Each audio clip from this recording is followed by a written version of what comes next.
A new name has been announced for the Bristol music venue Colston Hall following decades of protests and boycotts over its association with the slave trade. It'll now be known as the Bristol Beacon. The search for a new name began back in 2017, before the Black Lives Matter campaign, as John Maguire reports. When the statue of the 17th century slave trader Edward Colston was torn from its plinth, these images were viewed around the world. His name, hardly known beyond Bristol, was now synonymous with the campaign to remove physical reminders of a barbaric past.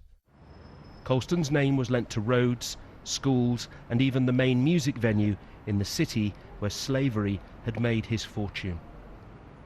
But 3 years before the most recent demonstrations, in 2017, the organisation behind the Colston Hall decided it should be renamed. We were clear about the decisions we made. It was a unanimous decision by our Board of Trustees. I think the world has moved on a little bit since we've done that. So we remain really confident in the decision that we've taken for us. Other people may take different decisions, but some people felt excluded because of the associations with Edward Colston. We had to change it. The new name for the hall will be Bristol Beacon.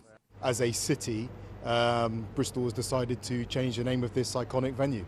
It's not the specific name that matters, it's the fact that the city has gone through a process to think about what it calls its venues. Following the statue's removal, its subject's name followed suit, from the concert hall, from the office tower next door and elsewhere. Recent months have seen a rebranding exercise, the physical manifestation of a decades-long debate.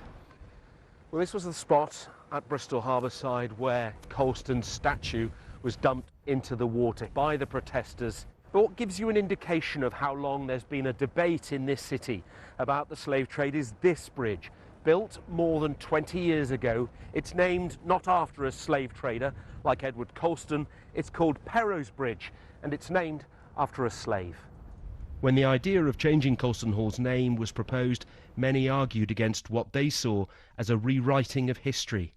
But others say it's not about changing the past, but confronting it. We're not revising history in the sense of creating a false version. What we're doing is trying to get closer to a truer version. In that process, of course, we might feel that things are being lost or over-prioritized. But I think that's part of the journey in which then we come to a narrative which is more warts and all, more of a mature version. And as we reconsider the past, the name Bristol Beacon has been chosen to look to the future, to unite, not divide, to represent hope, not despair. John Maguire, BBC News, Bristol.